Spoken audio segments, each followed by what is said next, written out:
नमस्कार। सांकेतिक भाषा के हमारे इस बुलेटिन में आपका स्वागत है। मैं हूं चंद्रशेखर जोशी और मेरे साथ हैं मेरी सहयोगी बीना सिंह। तो आइए शुरुआत करते हैं और सबसे पहले देखते हैं इस वक्त की सुर्खियां। लोकसभा चुनाव के तीसरे चरण के लिए अंतिम चरण में मतदान की तैयारियां। मतदान केंद्रों के लिए पोलिंग पार्टियां रवाना। 11 राज्यों और केंद्र शासित प्रदेशों की 93 सीटों पर कल डाले जाएंगे वोट।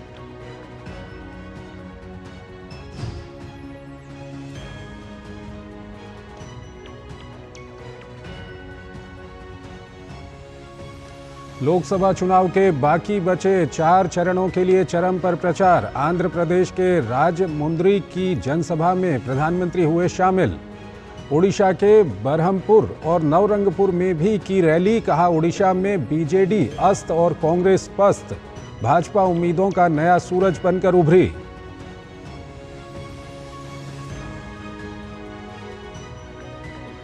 बीजेपी के वरिष्ठ नेता अमित शाह ने पश्चिम बंगाल के कृष्णानगर में किया रोड शो। पश्चिम बंगाल के बाद बिहार में अमित शाह की जनसभा। जेपी नड्डा तेलंगाना में, राहुल गांधी मध्य प्रदेश में तो योगी आदित्यनाथ और अखिलेश यादव यूपी में कर रहे हैं प्रचार।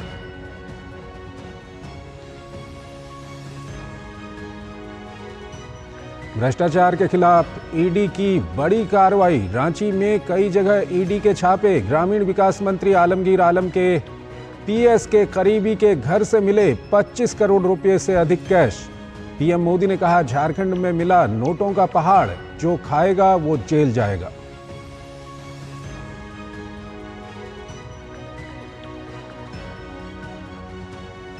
राम मंदिर पर दिए बयान को लेकर फंसे कांग्रेस नेता राहुल गांधी। आचार्य प्रमोद कृष्णम ने राहुल गांधी पर लगाया आरोप। कहा, राहुल गांधी राम मंदिर के फैसले को पलट देंगे।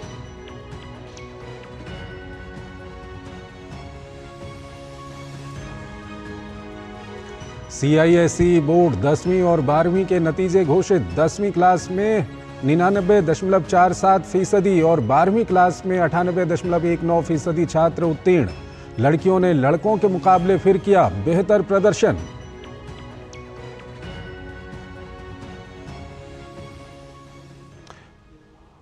और आइए अब बुलेटिन में बात करते हैं 24 की चुनौती की।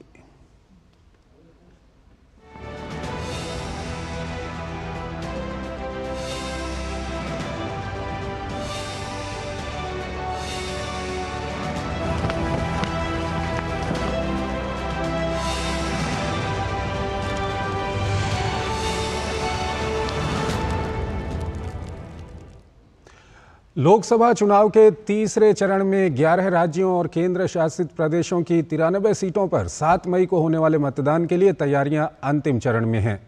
पोलिंग पार्टियां मतदान केंद्रों के लिए रवाना हो रही हैं। इस चरण में केंद्रीय गृह मंत्री अमित शाह और मध्य प्रदेश के पूर्व मुख्यमंत्री शिवराज सिंह चौहान और दिग्विजय सिंह समेत कई दिग्गजों की किस्मत का फैसला होना है।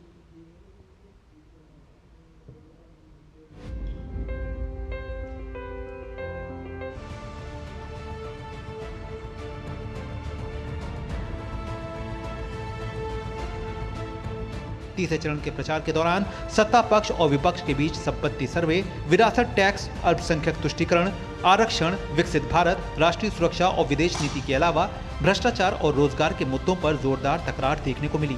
इस चरण में 10 राज्यों और 1 केंद्र शासित प्रदेश की 93 सीटों पर मतदान होगा, जिसके लिए 1331 उम्मीदवार चुनावी मैदान में हैं। जिन 93 सीटों पर मतदान होना है, उनमें सूरत को छोड़कर गुजरात की 25 सीटें शामिल हैं। सूरत सीट से बीजेपी उम्मीदवार मुकेश दलाल पहले ही निर्विरोध निर्वाचित घोषित किए जा चुके हैं। वहीं तीसरे चरण में कर्नाटक की बाकी बची 14 सीटों पर भी वोट डाले जाएंगे। इसके साथ ही कर्नाटक की सभी 28 सीटों पर मतदान संपन्न हो जाएगा। इस चरण में महाराष्ट्र की 11 सीट, उत्तर प्रदेश की 10 सीट, मध्य प्रदेश की 9 सीट और छत्तीसगढ़ की 7 सीटों पर भी मतदान होगा। साथ ही बिहार की 5, पश्चिम बंगाल और असम की 4-4 सीटें, दादर और नगर हवेली, दमन और दीव की 2 सीट, गोवा की 2 सीटें शामिल हैं। तीसरे चरण की 93 सीटों में 10 अनुसूचित जाति और 11 अनुसूचित जनजाति के लिए सुरक्षित हैं। तीसरे चरण में कई केंद्रीय मंत्री और पूर्व मुख्यमंत्री भी चुनावी मैदान में किस्मत आजमा रहे हैं। गांधीनगर से केंद्रीय गृह मंत्री और भाजपा उम्मीदवार अमित शाह, गुना से ज्योतिरादित्य सिंधिया, धारवाड़ से प्रहलाद जोशी, राजकोट से परषोत्तम रूपाला, पोरबंदर से डॉक्टर बनसुख मांडविया, उत्तरी गोवा से श्रीपद येसो नाइक चुनावी मैदान में हैं। वहीं विदिशा से पूर्व मुख्यमंत्री शिवराज सिंह चौहान, राजगढ़ से दिग्विजय सिंह, बेलगाम से जगदीश शेट्टार और हावेरी से बसवराज बोम्मई भी किस्मत आजमा रहे हैं। रत्नागिरी सिंधुदुर्ग से नारायण राणे, बारामती से सुप्रिया सुले, मैनपुरी से डिम्पल यादव, शिमोगी से BY राघवेंद्र जैसे दिग्गज के नाम भी शामिल हैं, जिनकी किस्मत तीसरे चरण के मतदान के साथ ही ईवीएम में बंद हो जाएगी। तीसरे चरण की इन्हीं 93 सीटों पर पिछले आम चुनाव में भाजपा ने शानदार प्रदर्शन किया था। 93 सीटों में से भाजपा को 71 सीटें मिली थीं, जबकि कांग्रेस और शिवसेना को 4-4 सीटें मिली थीं। एनसीपी और जेडीयू को 3-3, टीएमसी और सपा को 2-2 सीट मिली थी और अन्य दलों के खाते में 4 सीटें आई थीं। बसपा, आरजेडी और सीपीआईएम तीसरे चरण में अपना खाता भी नहीं खोल पाए थे। तीसरे चरण में मध्य प्रदेश की बैतूल सीट से किस्मत आजमा रहे 8 उम्मीदवार भी शामिल हैं। यहां दूसरे चरण में मतदान होना था, लेकिन बीएसपी उम्मीदवार के निधन के बाद मतदान को स्थगित कर तीसरे चरण में कर दिया गया। वहीं चुनाव आयोग द्वारा पूर्व में जारी कार्यक्रम के अनुसार तीसरे चरण में जम्मू कश्मीर की अनंतनाग राजौरी सीट पर भी मतदान होने वाला था, लेकिन चुनाव आयोग ने इस सीट पर मतदान छठे चरण के तहत 25 मई तक के लिए स्थगित कर दिया है। जनादेश डेस्क, डीडी न्यूज।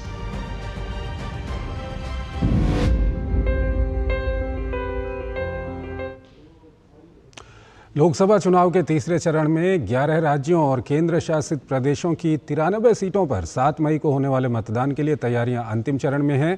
पोलिंग पार्टियां मतदान केंद्रों के लिए रवाना हो रही हैं। शांतिपूर्ण चुनाव संपन्न कराने के लिए पुलिस और प्रशासनिक स्तर पर तैयारियां पूरी की जा चुकी हैं।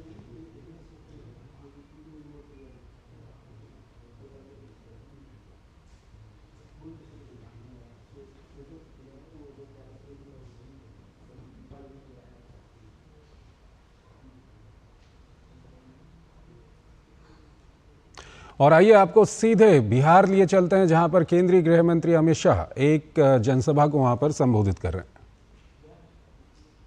से कड़ा विरोध ये राहुल बाबा जो है ना कांग्रेस के नेता, उनके पिताजी राजीव गांधी ने किया।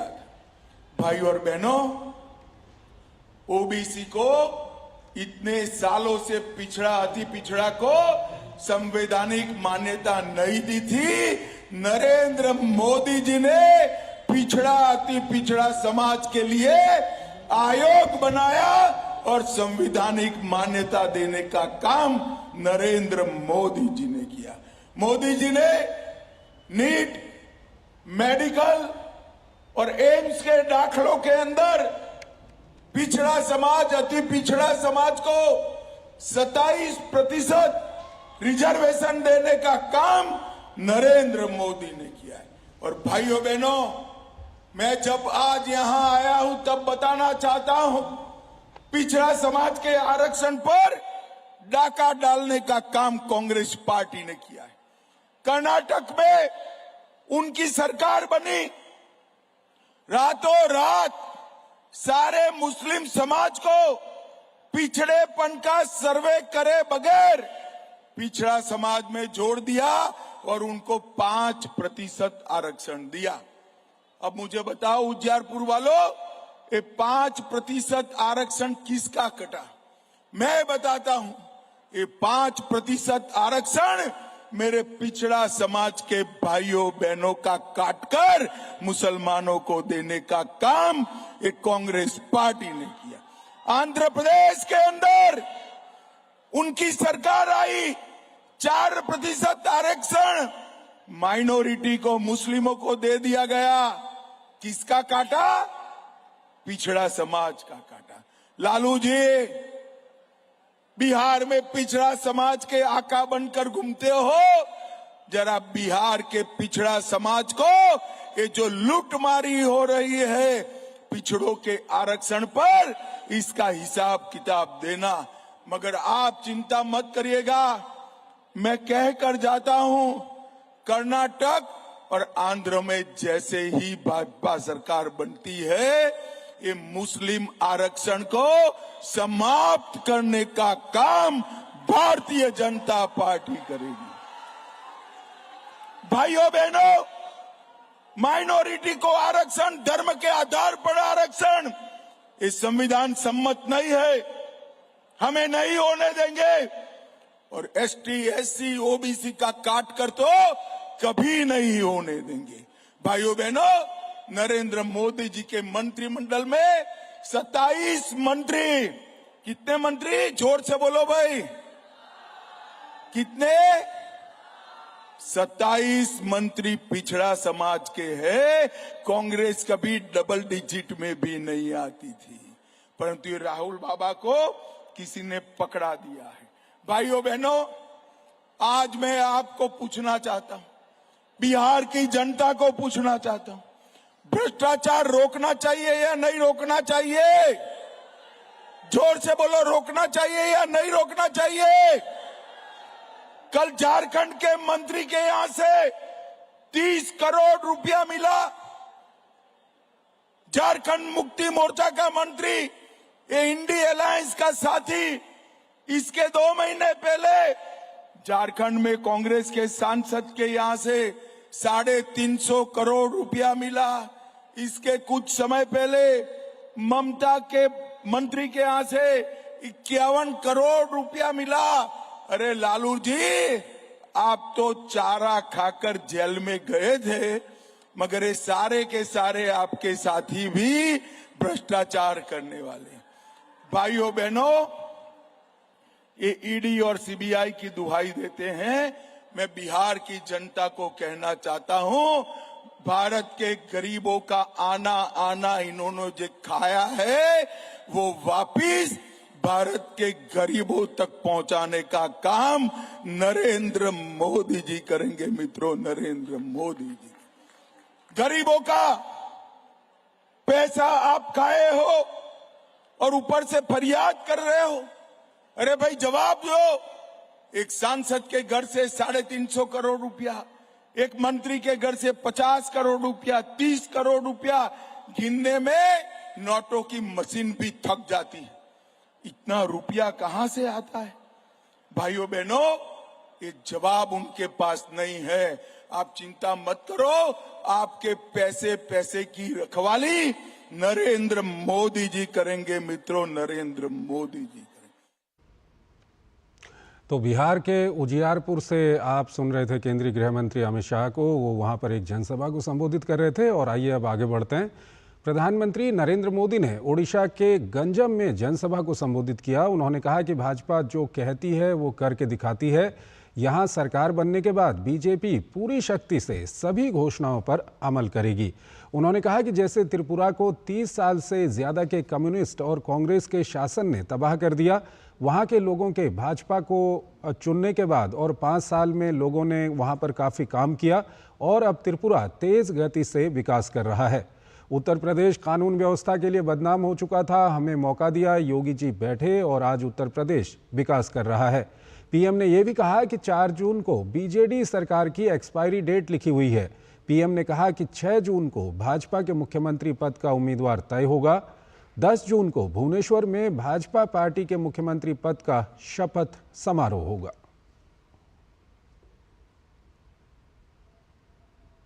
आज 6 मई है। 6 जून को बीजेपी के मुख्यमंत्री पद का उम्मीदवार तय होगा। 10 जून को भुवनेश्वर में बीजेपी के मुख्यमंत्री का शपथ समारोह होगा। और मैं आज आप सबको भाजपा के सरकार के मुख्यमंत्री के शपथ समारोह के लिए निमंत्रण देने आया हूं।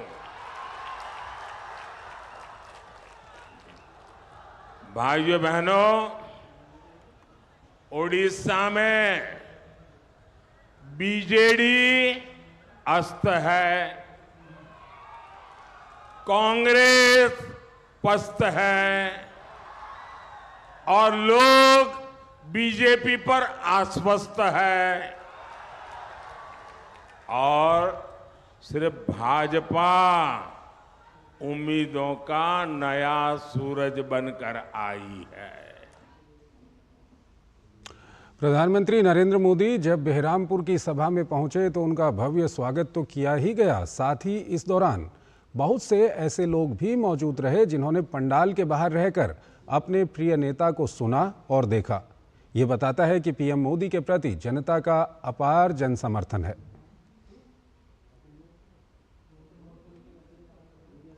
कांग्रेस नेता राहुल गांधी ने मध्य प्रदेश के रतलाम में एक चुनावी जनसभा को संबोधित किया। इस मौके पर उन्होंने भाजपा पर निशाना साधते हुए कहा कि भाजपा के नेताओं ने साफ बोला है कि अगर वो चुनाव जीतेंगे तो संविधान बदल देंगे, इसलिए उन्होंने 400 सीट का नारा दिया था। राहुल गांधी ने दावा किया कि एनडीए को 400 सीट छोड़िए 150 भी नहीं मिलने वाली है। बीजेपी के नेताओं ने साफ बोल दिया है कि अगर वो चुनाव जीतेंगे तो वो इस किताब को बदल के परे कर देंगे। इसलिए उन्होंने 400 सीट का नारा दिया था।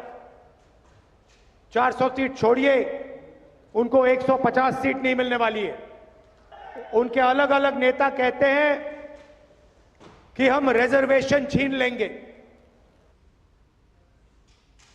प्रधानमंत्री नरेंद्र मोदी ने ओडिशा के नवरंगपुर की जनसभा में झारखंड में मिले नोटों के ढेर का भी जिक्र किया और कहा कि वो जब कार्रवाई करते हैं तो लोग उन्हें भला बुरा कहते हैं।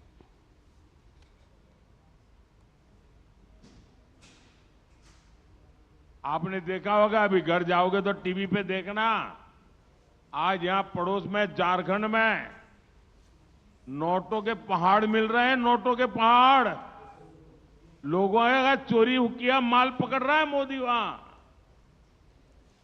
अब मुझे बताइए, मैं चोरी बंद कर दूं, इनकी कमाई बंद कर दूं, इनकी लूट बंद कर दूं, तो मोदी को गाली देंगे कि नहीं देंगे? देंगे कि नहीं देंगे? लेकिन गाली खा करके मुझे काम करना चाहिए कि नहीं करना चाहिए? आप मुझे बताइए। मुझे आपकी पाई पाई बचानी चाहिए कि नहीं बचानी चाहिए? आपके हक का पैसा बचाना चाहिए कि नहीं बचाना चाहिए? और इसलिए मोदी ने जनधन खातों, आधार और मोबाइल की ऐसी त्रिशक्ति बनाई कि गरीबों का पैसा लूटना बंद हो गया। अब घर बनाने का पैसा सीधा आपके खाते में, गैस का पैसा सीधा आपके खाते में, मनरेगा का पैसा सीधा आपके खाते में, किसान सम्मान निधि का पैसा सीधा आपके खाते में। यानी सबको लाभ, सीधा लाभ, कोई भेदभाव नहीं। और ये मोदी की गारंटी है। प्रधानमंत्री नरेंद्र मोदी ने आंध्र प्रदेश के राजमुंद्री में राज्य की वाईएसआर कांग्रेस की सरकार पर शराब का सिंडिकेट चलाने और भ्रष्टाचार में शामिल होने का आरोप लगाया। उन्होंने कहा कि राज्य में भ्रष्टाचार फुल स्पीड में है, लेकिन विकास पर ब्रेक लगा हुआ है। पीएम मोदी ने कांग्रेस पर भगवान राम का विरोधी होने का आरोप लगाया। उन्होंने कहा कि उनका पार्टी के नेता जब भी राम मंदिर का समर्थन करते हैं, उन्हें पार्टी से निकाल दिया जाता है।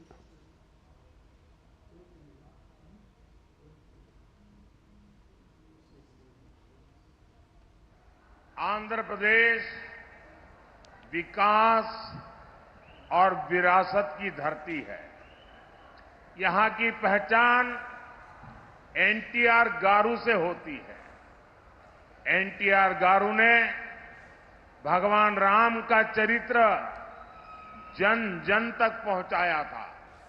अब बीजेपी ने भव्य राम मंदिर का 500 साल पुराना सपना पूरा किया है, लेकिन तुष्टीकरण में डूबी कांग्रेस ने अयोध्या में राम मंदिर का बायकॉट कर दिया। कांग्रेस का कोई नेता अगर भक्ति भाव से राम मंदिर चला जाता है तो उसे पार्टी से निकाल दिया जाता है। और यहां पर एक छोटा सा ब्रेक लेते हैं।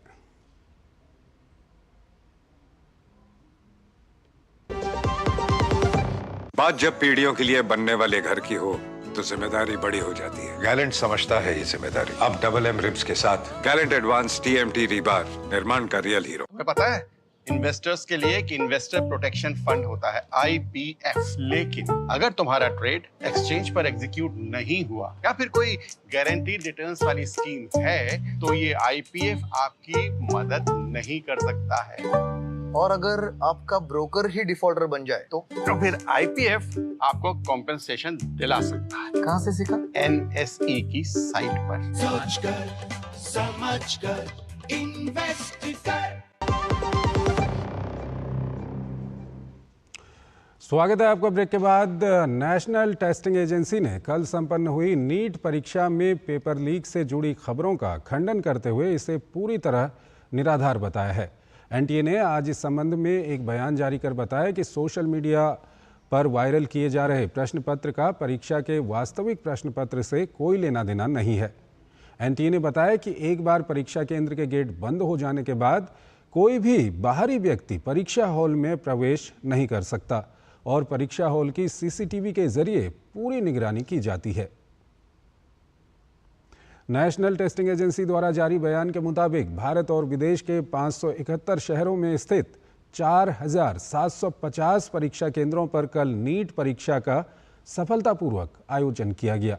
परीक्षा में किसी भी प्रकार का कदाचार करने वालों के खिलाफ सख्त कार्रवाई की गई है। RBI गवर्नर शशिकांत दास ने भारतीय अर्थव्यवस्था की बेहतरी को लेकर कहा है कि घरेलू आर्थिक गतिविधि लगातार बढ़ रही है।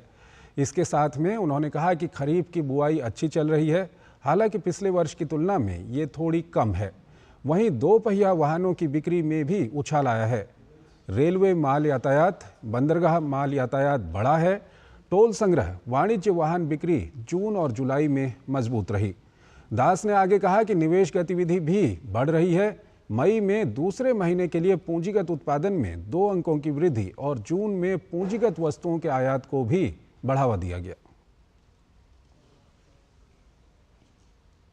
आज का भारत तीव्र गति से आगे बढ़ते हुए महानता के शिखर की ओर अग्रसर है। पहले लोग हमें अर्थव्यवस्था के बारे में समझाने आते थे, अब भारत से सीखने आ रहे हैं। इतना ही नहीं, मुझे पूरा भरोसा है कि 2047 में हम विकसित भारत देखेंगे। इसे लेकर मेरे मन में कोई संशय नहीं है।